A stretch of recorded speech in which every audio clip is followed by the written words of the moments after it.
poquito más de volumen. ¿Me escuchan mejor? O sea, no importa que hable, pero no van a entender nada de todas maneras, pero no se preocupen.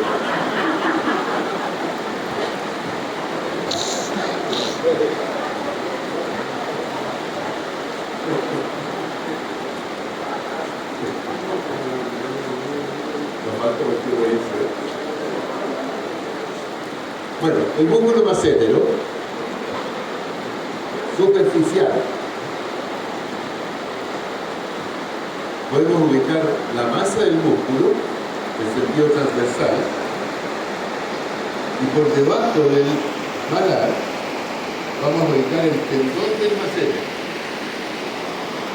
Esto es un músculo muy fácil de lograr como músculo superficial.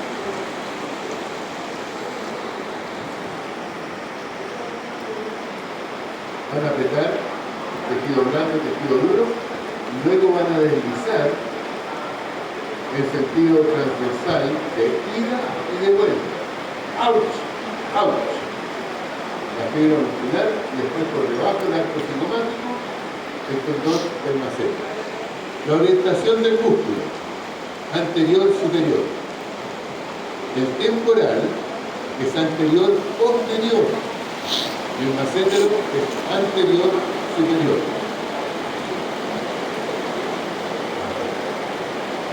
Entonces, en esta visión anatómica, usted ve que el paciente está mirando para allá. Por encima del arco cigomático está el tendón del temporal. Por debajo del arco cigomático está el tendón del massétero. Entonces, si ustedes ponen sus dedos por encima del arco cigomático, bajan y palpan transversalmente por el arco cigomático este tendón del temporal, tendinitis. Bajan por debajo del arco cigomático, aprieten, van a sentir el tendón del massétero. Esto es tendón del massétero y esto es tendón del temporal. Este es músculo temporal y este es músculo massétero. Entonces, si se fijan en la dirección de los músculos, el massétero es un elevador anterior de la mandíbula, con protracción. Y el temporal es un elevador con retracción. Entonces los dos músculos son elevadores. Los dos elevan. El temporal arriba y hacia atrás, y el massétero arriba hacia adelante. Esta es una situación bien especial desde el punto de vista práctico-clínico. Los músculos que activan en la misma dirección, pero al mismo tiempo en sentido antagonista. Un agonista en elevación y antagonistas en retracción y protracción. El massétero eleva y lleva hacia adelante, el temporal eleva y lleva hacia atrás. Entonces las direcciones de las fuerzas son diferentes. Los dos son elevadores. Entonces hacen como un equilibrio ante lo posterior durante el proceso de elevación.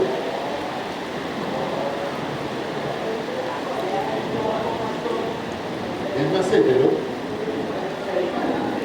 también puede producir dolores a distancia. El tendón del massétero puede producir la zona dolorosa supraorbitaria, que se confunde con una raíz C1. El supraorbitario puede ser tercero C1, puede ser mirofacial masseteritis. El músculo puede producir dolor mandibular. Ese dolor mandibular puede ser C3, trigeminal, mandibular. C3, trigeminal 3. Existen dos músculos macéteros, el músculo superficial y un macétero profundo.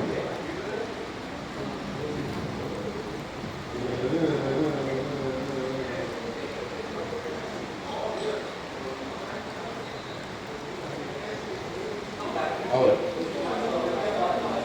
según la orientación del tendón del macétero y la inserción del músculo maceterino, también puede producir odontalgia.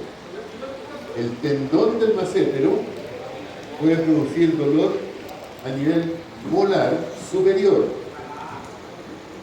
y el músculo macétero puede producir dolor molar inferior. Entonces las odontalgias molares son bastante frecuentes y los pacientes van a terminar con endodoncias molares y muchas veces extracciones molares, porque el paciente sigue y persiste en el concepto de la odontalgia. Me duele el molar, segundo molar o primer molar, hacen el estudio radiográfico, es normal, está sano, sigue el dolor, hacen la endodoncia, siguen con el dolor, hacen la extracción. O se fractura. Entonces, hay que tener cuidado con estos signos. Y este es el libro que ustedes tienen que buscar. El manual de los puntos gatillos de Janet Ravel. Entonces tenemos que el músculo macétero superficial puede producir tendinitis, o dolor muscular y odontalgia, dependiendo de la zona de ubicación del daño tisular, o en el tendón o en el músculo. El tendón maxilar superior, músculo maxilar inferior. Ahora, existe un tercer macétero. Existe el macétero superficial, existe el macétero profundo y existe el músculo que se llama macétero coronoideo. Entonces, este artículo lo tienen ustedes en su manual, por si acaso. Pero es un músculo que ya ha sido estudiado, es este. Aquí está el cóndilo de la mandíbula, esta es la escotadura, esta es la coronoide de la mandíbula, este es el arco cigomático. Por lo tanto, viene del arco cigomático a la coronoide. Entonces, el macétero superficial lleva la mandíbula hacia arriba y hacia adelante.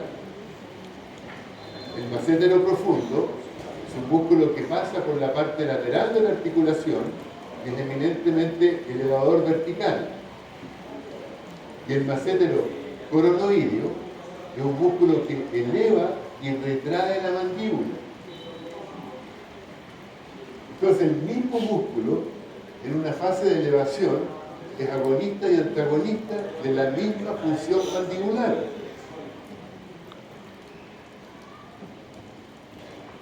Súper bonito, pero ya está descrito en la literatura. En este corte de acá, para orientarlo, aquí se desinsertó el macétero superficial. Se desinsertó el macétero profundo, que pasa lateralmente al cóndilo y estabiliza la articulación lateralmente. Y por debajo del macétero profundo aparece el macétero coronoideo, elevador, retractor. Y este es elevador propulsor. Y este es elevador vertical. O sea, el mismo músculo tiene tres funciones: elevación con protrusión, vertical y elevación con retracción. Entonces los músculos masticatorios son súper jodidos, porque muchas veces el mismo macétero, que ustedes lo van a palpar a nivel del ángulo de la mandíbula, ya tienen que partir de la base que son tres grupos musculares distintos que están implicados dentro del mismo problema. Y por eso que es tan difícil lograr el reposo mandibular, porque las fuerzas musculares van en distintas direcciones. Y eso ya está bastante documentado y publicado, con varias referencias que ustedes tienen en su... Pero esto fue publicado creo que en el año 2005. Bien. Este es un concepto bien importante. En el niño, en el recién nacido o en el adulto. Y aparece un síndrome que se llama el tongue-tie, o sea, una lengua que está atada o fija al piso de la boca. Entonces, cuando ustedes hacen el examen intraoral, siempre tienen que evaluar el frenillo labial inferior. Frenillo labial inferior. Que levanten la lengua, pasen su dedo por la zona sublingual y van a sentir el frenillo labial. Lingual. Ah, el lingual. Esos son los efectos del aguardiente. Pero si ustedes se fijan, cuando esta paciente levanta la lengua queda sostenida en su parte central al piso de la boca. Y las partes laterales de la lengua se elevan. Entonces dicen, esta es una lengua que tiene forma de corazón. Otros la llaman la lengua de forma de mariposa, de ala de mariposa. Y otros llaman una lengua bífida. Todas estas características, lengua bífida, mariposa o forma de corazón, son porque hay un frenillo lingual corto. Todos estos casos tienen que tener una cirugía que libere el frenillo lingual inferior. Porque esta paciente, debe ver que tiene mucha odontología. Este debe haber sido un natólogo, ¿no es cierto?, que reconstruían todo en oro. Y hay mucha odontología posterior y mucho desgaste de los incisivos inferiores.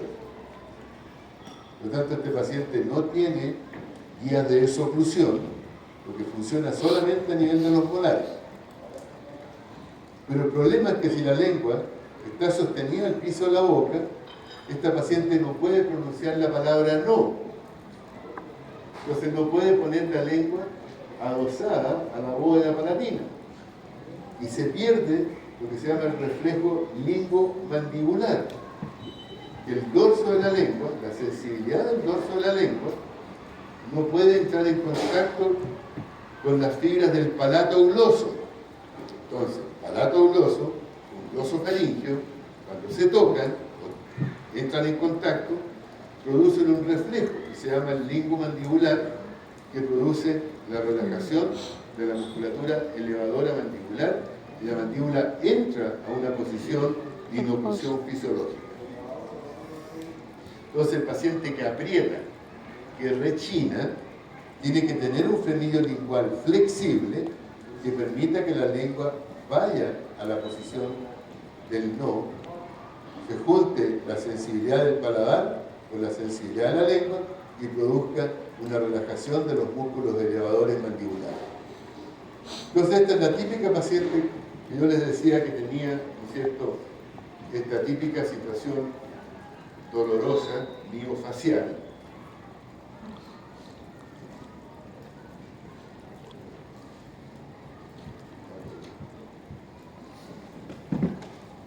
La palpación, ¿te fijas? Cómo se produce el twitch a la palpación, eso se llama twitch. No es que me esté cerrando el ojo, ¿no? Y se le va el dolor hacia el oído. Entonces es una situación bastante frecuente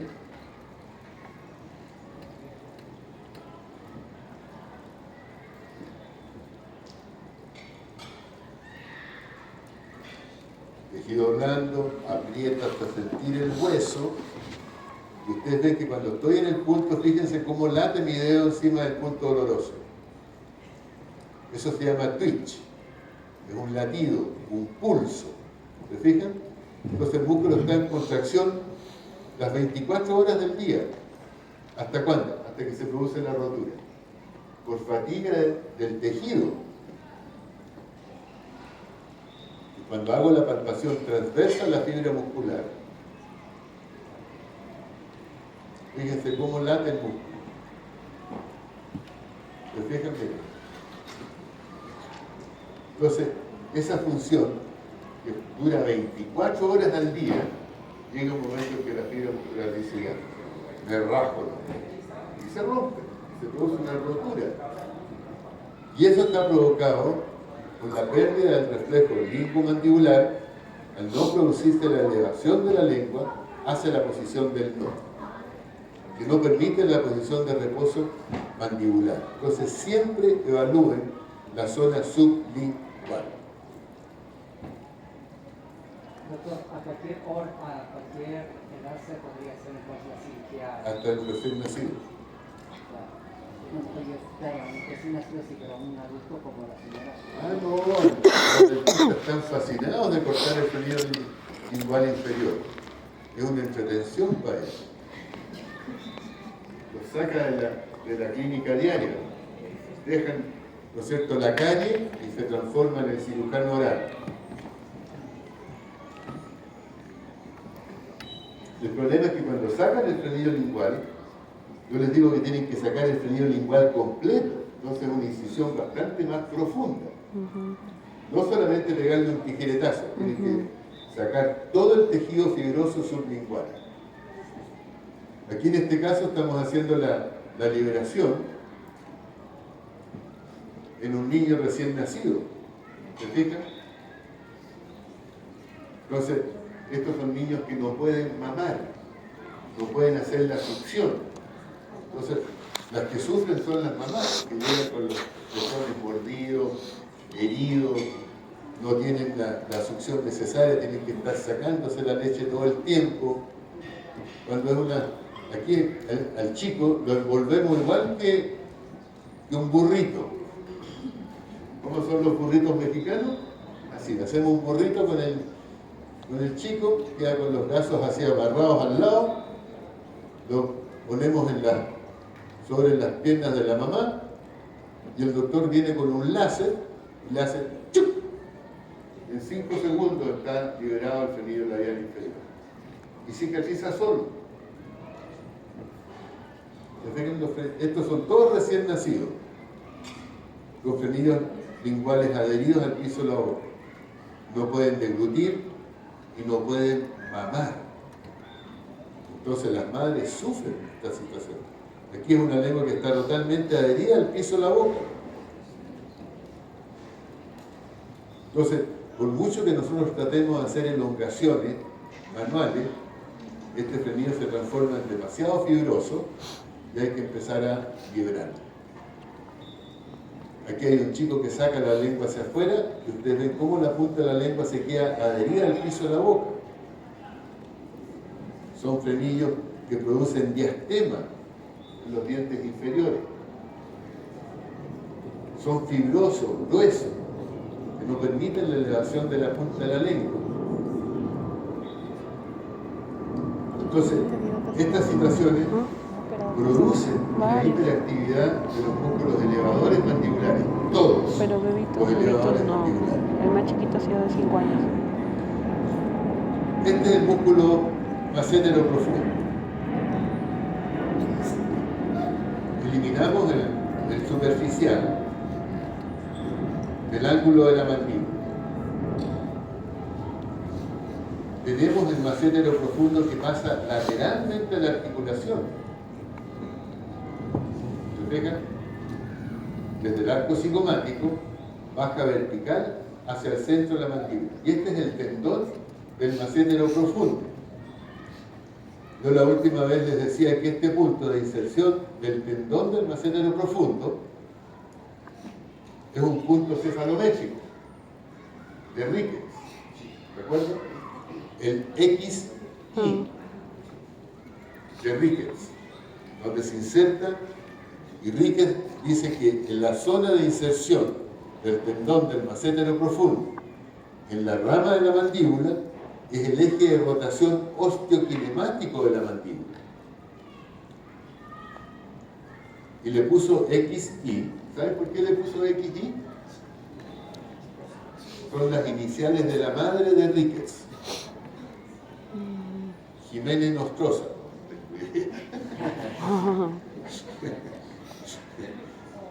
Pero se fijan que cuando le ponemos nombres de cosas, generalmente usamos a la familia, ¿cierto? Las iniciales del hijo, las iniciales de alguien significativo, del papá, de la mamá, del amante, etc. Pero como queda cubierto por el superficial, entonces nadie sabe. Pero es el único músculo que atraviesa, acuérdense, la parte lateral de la articulación y que tiene una relación con el polo lateral del disco a través de una relación de tejido conectivo que se llama epimicio. El macétero profundo es el único músculo que atraviesa la articulación lateralmente y es un músculo eminentemente elevador vertical de la mandíbula y cubre totalmente el polo lateral del cóncavo. Todos estos músculos macétero profundo, este es el tendón del macétero profundo y pasa lateralmente a la articulación. Aquí vemos la relación entre el tendón, el temporal y la dirección del músculo macétero profundo.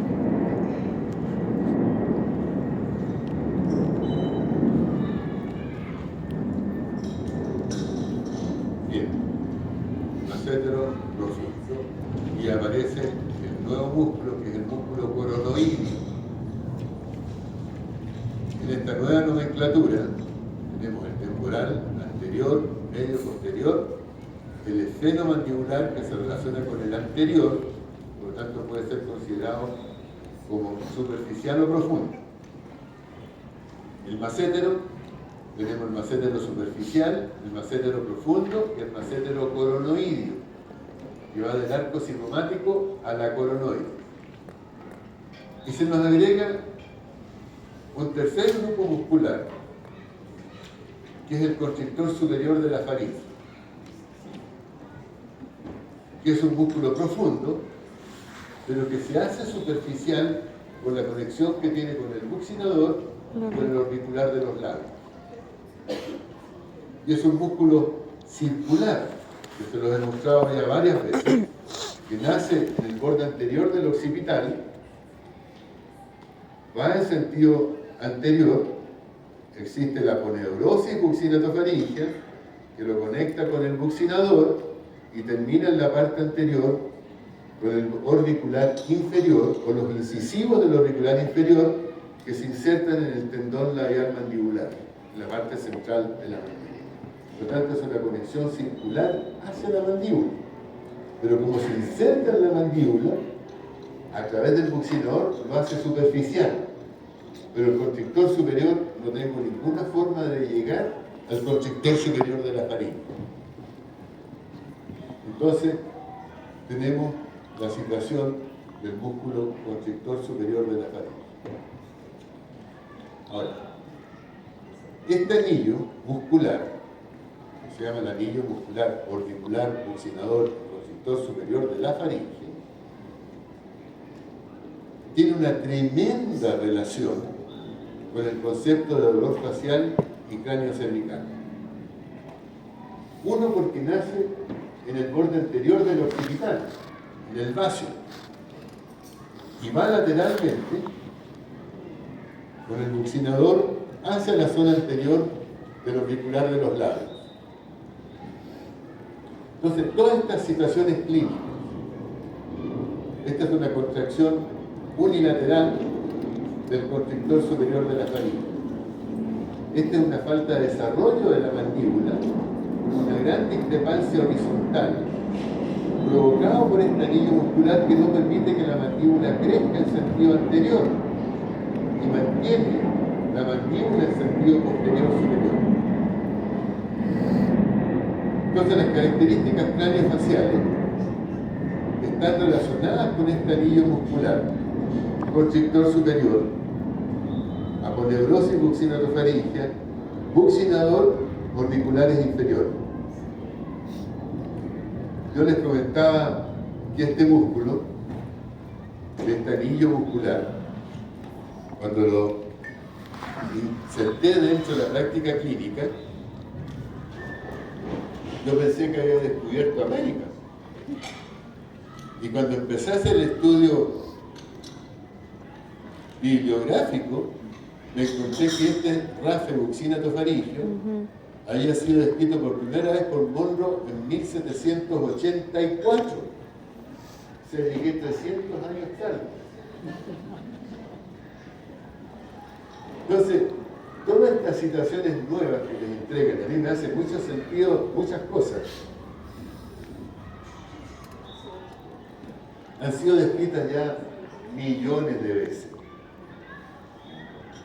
Lo que pasa es que como no revisamos la literatura antigua, finalmente pensamos que si la literatura de más de 10 años como que ya no sirve. Pero fíjense, esto fue escrito en 1784 y es el cuadro más frecuente de dolor facial y cefalea clínicamente, de un punto de vista de tejido blando. Fue descrito en el año 1784 por Monro, creo yo, por primera vez. Pero posteriormente se nombró como el ligamento térico-mandibular. En el año 89, McAllister, Gegenbauer en 1903, Corning en 1915. Fíjense la cantidad de literatura. Este se llamaba el ligamento intermaxilar o térico-maxilar. Holstein en 1873, Hoffman en 1877, Henke en 1888. ¿Y para qué seguir más adelante? Aponeurosis buccinatofaringia, que fue con la que yo me quedé. Una porque conecta la aponeurosis del constrictor superior de la faringe con el buccinador. Entonces yo me quedé con la aponeurosis buccinatofaringia, pero fue descrito por primera vez en 1901. Y otros llaman el RAFE. Esta es la aponeurosis buccinatofaringia. Lo llaman el RAFE buccinatofaringia. Entonces, la literatura lo muestra, pero no muestra cuál es la sintomatología que causa el síndrome. Entonces, en esta chica, ¿cierto?, que si le colocamos toda esta musculatura, este es el constrictor superior de la faringe, este es el RAFE buccinatofaringio y este es el buccinador. De aquí adelante estaría el auricular de los labios. Conecta el occipital, parte anterior, este es el basion del occipital, baja circularmente la aponeurosis, el buccinador, y termina en el borde anterior inferior de la mandíbula. Entonces, si vemos en este caso y trazamos la vertical verdadera subnasal y el ángulo hacia el borde anterior de la sínfisis mentoniana, ustedes ven que este perfil retroinclinado, que va a corresponder a una clase 2 severa, es porque esta zona, si ustedes se fijan cómo se profundiza en el hueso, el labio aparece como evertido, el mentón aparece muy abultado y con una zona central que significa que esto está hundido porque el músculo que viene desde el occipital da la vuelta hacia el lado contrario. Cuando este músculo se contrae, no permite que la mandíbula crezca en sentido anterior y produce esta situación de mandíbula retroinclinada. Entonces, lo que hacía el doctor Ríquez, que usted conversó, Era eso, era liberar la inserción anterior de este círculo muscular y permitía que la mandíbula saliera hacia adelante. En el adulto, ¿qué les llama la atención en esta cara? Que hay una hiperactividad a este nivel, pero fíjate en las mejillas como están succionadas.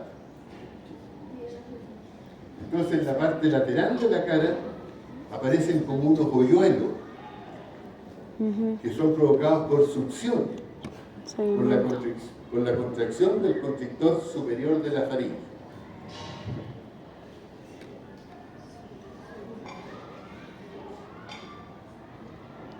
Entonces, cuando ustedes miren el labio inferior,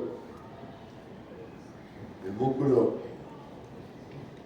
de la borla del mentón, van a encontrar con una línea horizontal, que cuando tracciona el músculo en el lado izquierdo y tracciona el músculo en el lado derecho, justo en la zona central de esa posición.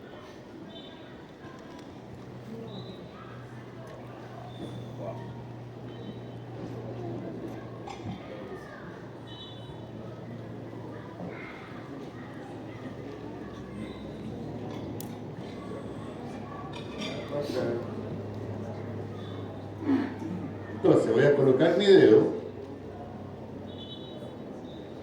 justo por delante del tendón del macétero superficial, en la parte medial,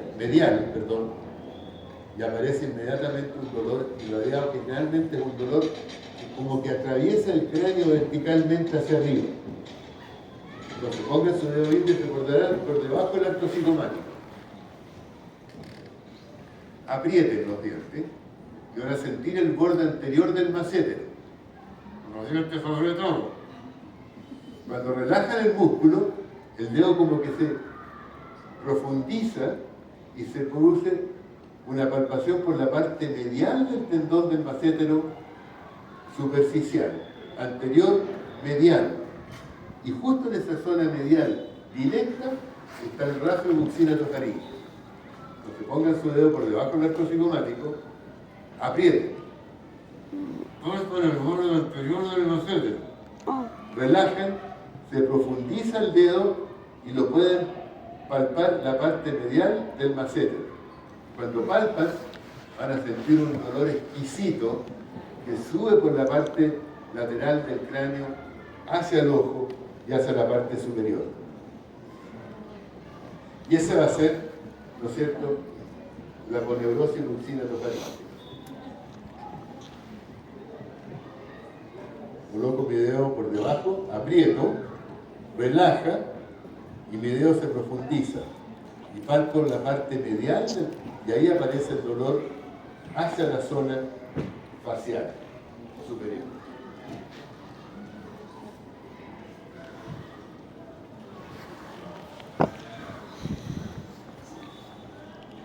Coloco mi dedo por debajo del arco cigomático, aprieta, relaja y mi dedo se profundiza por la parte medial del macétero y se reproduce el dolor hacia la zona facial superior.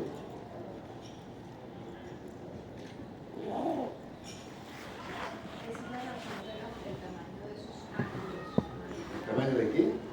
Esa es la razón por que usted decía que eso provocaba la hiperactividad de los músculos elevadores. Esa es la razón entonces por la cual esta paciente tiene eso, o el ángulo de la No, es distinto, que no tiene nada que ver, o sea, es un músculo independiente. No tiene que ver con una tendinitis del macétero.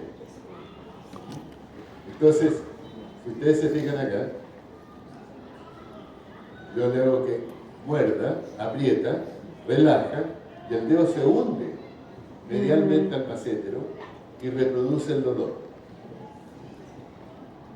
Ahora, fíjense acá. Si ustedes se fijan, prestan mucha atención. Para actividad.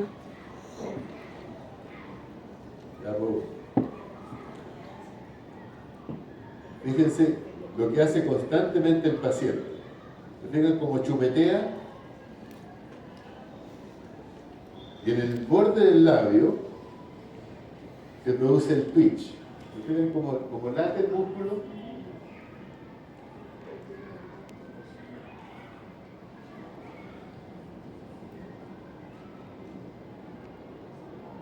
Esta es la parafunción que el paciente hace durante todo el día, pero el músculo sigue palpitando, ¿se fijan?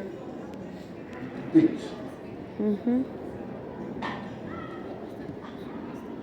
Entonces, como que el paciente mueve los labios como para liberar la tensión que se produce por la contracción permanente del constrictor superior de la faringe. Esto está en reposo, ¿eh? No es que el paciente lo esté haciendo, los músculos se contraen casi involuntariamente. Y si tú te fijas en el ángulo del labio,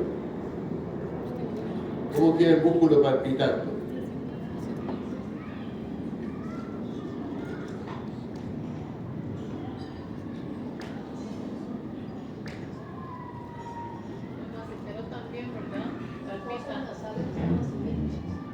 Lo escuché. El macetero también palpita, ¿verdad? Lo escuché. El macetero también palpita. Puede que sí, puede que no. Tienen que evaluar la situación para saber si existe una coincidencia. Entonces, estos músculos son músculos que atraviesan la zona de la mandíbula, y ustedes ven que los dientes inferiores se desgastan porque comienzan a hacer una parafusión en los dientes superiores. ¿Por qué? Porque están tratando de eliminar la tensión posterior provocada por este anillo muscular y están constantemente tirando la mandíbula hacia adelante como para liberarse, y eso hace que el cráneo también rote en sentido posterior. Porque como se inserta en la parte anterior del occipital, tenemos esa parafunción de rotación posterior del cráneo con un movimiento mandibular anterior. Y eso corresponde al síndrome del constrictor superior de la faringe, que ya está como parte de la nueva clasificación de este sistema músculo-esquelético. Doctor, ¿Sí? y con respecto a las personas que se hacen las cirugías de la bichectomía, ¿hay alguna repercusión en eso? No, o sea, nosotros generalmente esto lo liberamos nosotros quirúrgicamente.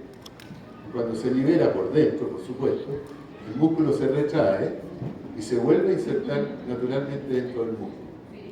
Pero fíjense acá, lo tienen aquí. Si ustedes miran la relación entre el auricular del labio y la zona del mentón, ustedes ven este punto de inserción, ¿se fijan?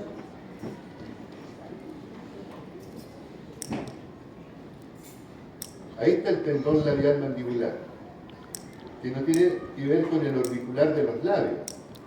Este músculo que está aquí y este músculo que está acá, que son los músculos incisivos del auricular inferior. No es el auricular, los músculos incisivos, que se insertan en esta zona central. Entonces son como estos músculos que nos nacen por aquí, pero aquí. Entonces ustedes van a ver como estos músculos engrosados por debajo del auricular. Y este punto central va a ser el tendón que va a recibir estos dos músculos por delante,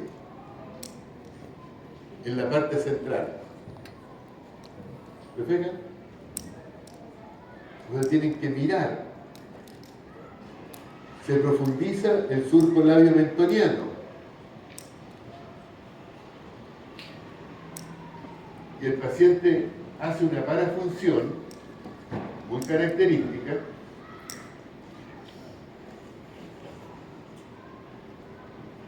cada vez que deglute. Fíjense en los músculos, cómo se profundiza en la parte central. Esto es nada más que de una distracción. Ahora cierra la boca y traga. Mira. Interposición labial. Cierra, traga. Y aparece este anillo muscular con el tendón labial inferior. Ta, ta, ta, ta, ta, ta, ta, ta, ta. Entonces, con un músculo circular que contrae hacia el occipital. Es un músculo muy potente que retrae la mandíbula en sentido posterior. La fuerza que tiene este músculo aquí adelante, cuando hemos medido el cierre labial, puede provocar hasta 3000 gramos de presión en la zona anterior, y por eso que teníamos que liberar el tendón labial mandibular. Entonces, en algunos casos, hacemos una placa inferior y colocamos lo que se llaman los lip bumpers, que son verdaderos parachoques anteriores en la placa para evitar que se produzca la presión de ese músculo en la parte anterior. Entonces, para terminar el día de hoy, el que tenga